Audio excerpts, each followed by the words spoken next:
Hello, അസ്സലാമു അലൈക്കും. ഇന്ന് ഞാൻ വന്നിട്ടുള്ളത് നല്ലൊരു വടൻ്റെ റെസിപ്പി ആയിട്ടാണ് കേട്ടോ. നല്ല മൊരിഞ്ഞ ഉഴുന്നും റവയൊക്കെ ചേർത്തിട്ടുള്ള നല്ലൊരു വടൻ്റെ റെസിപ്പിയാണ്. ഇതൊരു സ്ട്രീറ്റ് ഫുഡാണ് കേട്ടോ. നല്ല ഫ്ലഫി ആയിട്ട് പൊന്തി വരുന്ന, കഴിക്കാനും അതിലേറെ ടേസ്റ്റാണ്. അതിനേക്കാളും നല്ലൊരു ചമ്മന്തിൻ്റെ റെസിപ്പിയും കൂടി ഇതിൽ കാണിക്കുന്നുണ്ട് കേട്ടോ. അപ്പോൾ അതിന് വേണ്ടിയിട്ട് ഞാൻ അരക്കപ്പ് ഉഴുന്നെടുത്തിട്ട് ഒന്ന് കുതിർക്കാനിടാണ് കേട്ടോ. ഇതൊന്ന് 2-3 പ്രാവശ്യം നല്ലോണം കഴുകിയിട്ട് വേണം നമ്മൾ ഒരു 3-4 മണിക്കൂർ നല്ലോണം ഒന്ന് കുതിർക്കാൻ വേണ്ടിയിട്ട് വെക്കണം കേട്ടോ. നല്ലോണം കുതിർന്ന് വരട്ടെ. അപ്പോൾ അത് നമുക്ക് വേറെയും പരിപാടികളുണ്ട് കേട്ടോ.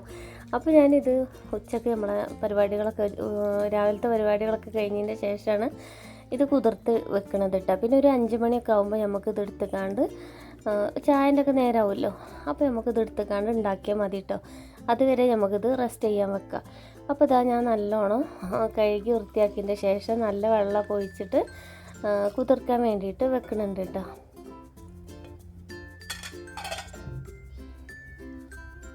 ഇനി ഒരു പാത്രത്തേക്ക് ഇത് ഞാൻ വൈകുന്നേരം ചെയ്യണത്, അപ്പം തന്നെ ചെയ്യേണ്ട ആവശ്യമില്ല. നമ്മളിത് ഉഴുന്നൊക്കെ അരക്കാൻ പോണതിൻ്റെ മുന്നായിട്ട് ചെയ്ത് വെച്ചാൽ മതി. ഒരു 5 മിനിറ്റ് മുന്നേ ഒരു 1/4 കപ്പ് റവ എടുത്തുകാണ്ട് നല്ലോണം ഒന്ന് വെള്ളത്തിൽ കുതിർത്തിയിട്ട് ഫസ്റ്റ് ഒന്ന് കഴുകി എടുക്കുന്നുണ്ട് കേട്ടോ. എന്തെങ്കിലും പൊടിയോ എന്തെങ്കിലും ഉണ്ടെന്നുണ്ടെങ്കിൽ പൊയ്ക്കോട്ടെ എന്ന് വെച്ചിട്ട് എന്നിട്ട് കുറച്ചധികം വെള്ളം തന്നെ പാർന്നിട്ട് നമ്മൾ വെക്കുക. ഒന്ന് കുതിർക്കാൻ വെക്കണം. എന്നാൽ നല്ല അങ്ങോട്ട് കുതിർന്ന് ഇതാവും വേണ്ട. 5 മിനിറ്റ് കുതിർത്തിയാൽ മതി കേട്ടോ. പിന്നെ ഞാനൊരു 1/4 കപ്പ് വറുത്ത അരിപ്പൊടിയാണ് എടുത്തിട്ടുള്ളത്. ഇത് നല്ലോണം വെള്ളത്തിലൊന്ന് കുഴച്ചിട്ട് വെക്കണം കേട്ടോ.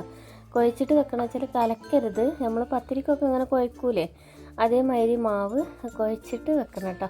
ഞാനിപ്പോൾ ഒന്നാകെ വെള്ളം ഒഴിച്ച് കൊടുക്കരുത് കേട്ടോ. നമുക്ക് ആവശ്യത്തിന് കുറേശ്ശെ വെള്ളം ഒഴിച്ച് കൊടുത്തിട്ട് ഇതേമാതിരി കുഴച്ചെടുത്താൽ മതി.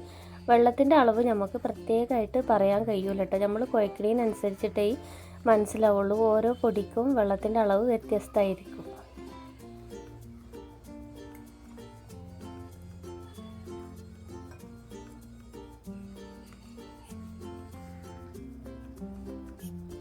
ഈ ഒരു പരുവത്തിലാണ് കേട്ടോ നമുക്ക് മാവ് വേണ്ടത്. അപ്പോൾ ഇതൊരു 5 മിനിറ്റ് നമ്മൾ ഈ ഉഴുന്നൊക്കെ അരച്ച് വരുന്ന അത്രയും നേരം ഇതൊന്ന് റെസ്റ്റ് ചെയ്യാൻ വെച്ചാൽ മതി. ഒരുപാട് നേരം നമ്മളിങ്ങനെ റെസ്റ്റ് ചെയ്യാൻ വെക്കൊന്നും വേണ്ട കേട്ടോ. പിന്നെ ഞാൻ നല്ലോണം ഉഴുന്ന് കഴുകി ഊറ്റി വെച്ചിരുന്ന് അത് മിക്സിൻ്റെ ജാറിലേക്ക് ഇട്ടിട്ട് ഒന്ന് നല്ലോണം അരച്ചെടുക്കണം കേട്ടോ. ആദ്യം ഒന്ന് ക്രഷ് ചെയ്തെടുത്തതിന് ശേഷം ഒരു 2-3 ടേബിൾ സ്പൂണ് വെള്ളം ചേർത്തെടുത്തിട്ടാണ് ഇതേപോലെ കട്ടിയായിട്ടുള്ള നമ്മൾ ഉഴുന്ന് വടക്കൊക്കെ അരച്ചെടുക്കൂലേ, അതേ ഒരു മയത്ത് ബാറ്റർ അരച്ചെടുത്തിട്ടുള്ളത് കേട്ടോ. ഒരുപാട് വെള്ളം ലൂസായി പോകരുത്. അപ്പോൾ നമ്മൾ മാവ് ഉണ്ടാക്കുമ്പോൾ ആ ബാറ്റർ ലൂസായി പോകും. അപ്പോൾ നമുക്കിങ്ങനെ പിടിക്കാൻ കിട്ടുന്ന ഒരു പരുവത്തിലായിരിക്കണം നമുക്കിതിൻ്റെ ബാറ്റർ കിട്ടേണ്ടത് കേട്ടോ. നല്ല കട്ടിയായിട്ട് നമ്മൾ വെള്ളത്തിലൊക്കെ ഇങ്ങനെ ഇട്ട് കൊടുത്താൽ പൊന്തി നിൽക്കണം. പിന്നെ അതിലേക്ക് തന്നെ നമ്മളിപ്പോൾ നേരത്തെ കുതിർത്ത് വെച്ചിട്ടുള്ള അരിപ്പൊടിയാണ് ഇട്ട് കൊടുക്കുന്നത് കേട്ടോ.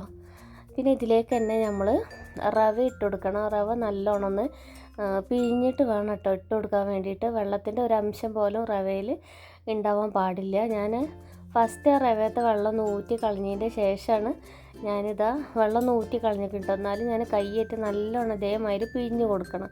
അപ്പോൾ നമ്മൾ അതിലെ ബാക്കിയുള്ള വെള്ളം കൂടിയും പോകും. അല്ലാന്നുണ്ടെങ്കിൽ കുറച്ച് നേരം നമ്മളിത് അരിപ്പയിൽ ഇങ്ങനെ അരിച്ച് വെക്കണം. അപ്പോൾ അതിനേക്കാൾ നല്ല നമ്മൾ കൈയേറ്റ് ഇങ്ങനെ ചെയ്തെടുത്താൽ മതി കേട്ടോ. അതിൻ്റെ വെള്ളമൊക്കെ പോയി കിട്ടിക്കോളും. ഇനി ഇതിലേക്ക് നമ്മൾ ഒന്നും ഇട്ട് കൊടുക്കുന്നില്ല കേട്ടോ. ഉപ്പ് മാത്രമേ ഇട്ട് കൊടുക്കണുള്ളൂ, അല്ലാതെ വേറൊരു സാധനം ഇട്ട് കൊടുക്കണില്ല കേട്ടോ. അങ്ങനെ ഉപ്പും കൂടി ഇട്ട് കൊടുത്തിട്ട് നല്ല ഫ്ലഫി ആയി വരുന്ന വരെ നല്ലോണം കൈയേറ്റൊന്ന് മിക്സ് ചെയ്തിട്ട് എടുക്കണം കേട്ടോ. ഇത് കൈയേറ്റ് തന്നെ നമ്മൾ മിക്സ് ചെയ്തിട്ട് എടുക്കണം. അല്ലാതെ സ്പൂണായിട്ട് ഇളക്കിയാലും ഒന്നും നമുക്ക് ശരിയായി കിട്ടില്ല കേട്ടോ. നമുക്കിതിൽ സോഡാപ്പൊടി അപ്പക്കാരം അങ്ങനത്തെ ഒരു സാധനം നമ്മൾ ഇട്ട് കൊടുക്കണില്ല. ഇത് എന്നാലും നല്ലോണം വീർത്ത് പൊന്തി വരും കേട്ടോ. ബാറ്റർ അത്രയ്ക്ക് നല്ല സൂപ്പറാണ്. നല്ല ടേസ്റ്റും ഇട്ടത് കഴിക്കാൻ. പുറത്തൊക്കെ നല്ല ക്രിസ്പി ആണെങ്കിൽ ഉള്ളിൽ നല്ല സോഫ്റ്റായിട്ട് കിട്ടണൊരു വട തന്നെ ആയിട്ട് കിട്ടുക നമുക്കിത് കിട്ടൽ. അപ്പോൾ ഞാൻ നല്ലോണം കൈ കൊണ്ട് തന്നെ മിക്സാക്കി എടുക്കുന്നുണ്ട് കേട്ടോ.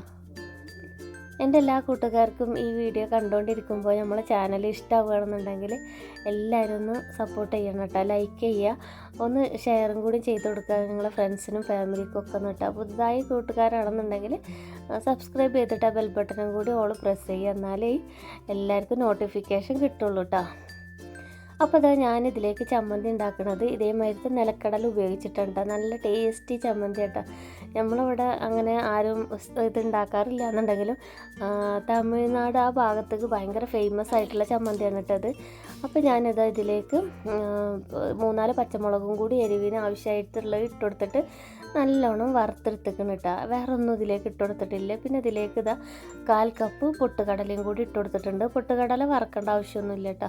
പിന്നെ ഇതിലേക്ക് നമുക്ക് ചമ്മന്തിക്ക് ആവശ്യമായിട്ടുള്ള വെള്ളം ഒഴിച്ച് കൊടുത്തിട്ട് നല്ലോണം ഒന്ന് മിക്സിയിൽ അരച്ചെടുക്കുക. ഞാനിതിൽ ഉപ്പിടാനും മറന്നു പോയി കേട്ടോ.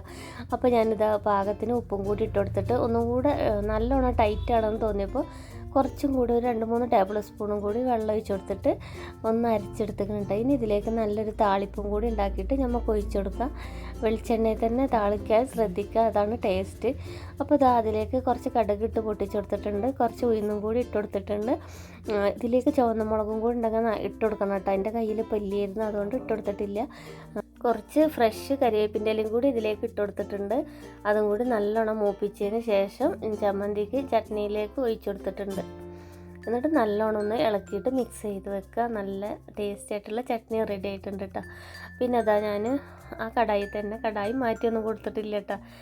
നല്ല ചൂടായ ഓയിലാണ് കേട്ടോ ഒഴിച്ച് കൊടുത്തിട്ടുള്ളത്. നമുക്കിതിങ്ങനെ കൈ കൊണ്ട് വേണമെന്നുണ്ടെങ്കിൽ കോരി ഒഴിച്ച് കൊടുക്കുക, സ്പൂണായിട്ട് വേണമെന്നുണ്ടെങ്കിൽ ഇട്ട് കൊടുക്കുക. ഞാനിപ്പോൾ എളുപ്പത്തിന് കൈ കൊണ്ടാണ് ഇങ്ങനെ കോരി ഇട്ട് കൊടുക്കുന്നത്. ബിഗിനേഴ്സായ കുട്ടികളൊക്കെ ആണെന്നുണ്ടെങ്കിൽ ഇതേപോലെ ഇടാൻ നിൽക്കണ്ട, ചിലപ്പോൾ കയ്യുമ്മക്ക് തെറിക്കാൻ ചാൻസ് ഉണ്ട് കേട്ടോ. ബിഗിനേഴ്സ് അല്ല, ഞമ്മക്കും കയ്യുമ്മക്കൊക്കെ തെറിക്കും കേട്ടോ. എൻ്റെ കയ്യിലേക്ക് തെറിച്ചിട്ട് ഇപ്പോൾ ഒരു മുറി ഉണങ്ങി വരുന്നേ ഉള്ളൂ. അപ്പോൾ ഇതേമാതിരി ഓയിലേക്കൊക്കെ ഇട്ട് കൊടുക്കുമ്പോൾ വളരെയധികം ശ്രദ്ധിക്കുക. അപ്പോൾ ഇതേമാതിരി നമുക്ക് എത്ര വേണമെന്നുണ്ടെങ്കിലും ഇട്ട് കൊടുക്കട്ടെ അതിൽ. പക്ഷേ എടുത്തെടുത്ത് നമ്മൾ ഒന്ന് ഇട്ടിട്ട് അതിൻ്റെ കുറച്ച് വിട്ട് കണ്ടിട്ട് ഇട്ട് കൊടുക്കാൻ ശ്രമിക്കുക. അല്ലാന്നുണ്ടെങ്കിൽ ഇത് എല്ലാം കൂടി ഒട്ടിപ്പിടിക്കാൻ ചാൻസ് ഉണ്ട്. എന്നിട്ട് ഇതൊന്ന് വെച്ചതിന് ശേഷം 1 മിനിറ്റ് കഴിഞ്ഞതിന് ശേഷം ഒന്ന് ഇളക്കി കൊടുത്താൽ മതി കേട്ടോ. എല്ലാം ഒന്ന് പൊന്തി വരാനുള്ള ടൈം ഒന്ന് കൊടുക്കട്ടോ. നല്ലോണം ഫ്ലഫി ആയിട്ട് തന്നെ പൊന്തി വരും.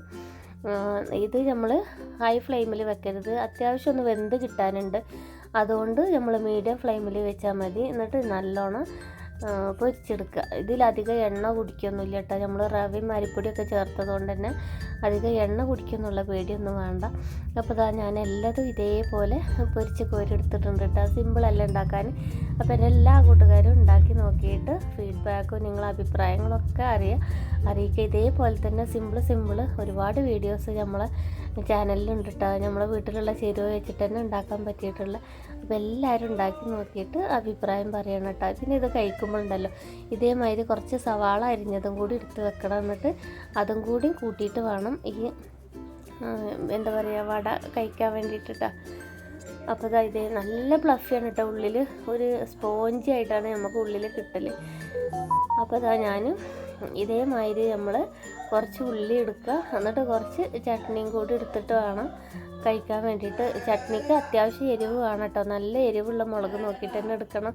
നമ്മൾ ബാറ്ററിൽ ഒന്നും എരിവൊന്നും ചേർത്തിട്ടില്ല. അപ്പോൾ ആ എരിവ് നമ്മൾ ചട്നിക്ക് കൊടുക്കണം. എന്നിട്ട് വേണം ഉണ്ടാക്കിയെടുക്കാൻ. നമ്മൾക്കിതിങ്ങനെ കഴിച്ചാൽ നിർത്താൻ തോന്നില്ല കേട്ടോ, അത്രയ്ക്ക് ടേസ്റ്റിയാണ്. അപ്പോൾ ഇതേമാതിരി എല്ലാവരും ഒന്ന് ഉണ്ടാക്കി നോക്കൊണ്ടിട്ടാ. ഒരുപാട് സ്നേഹത്തോടെ നൂറ തിരൂർ.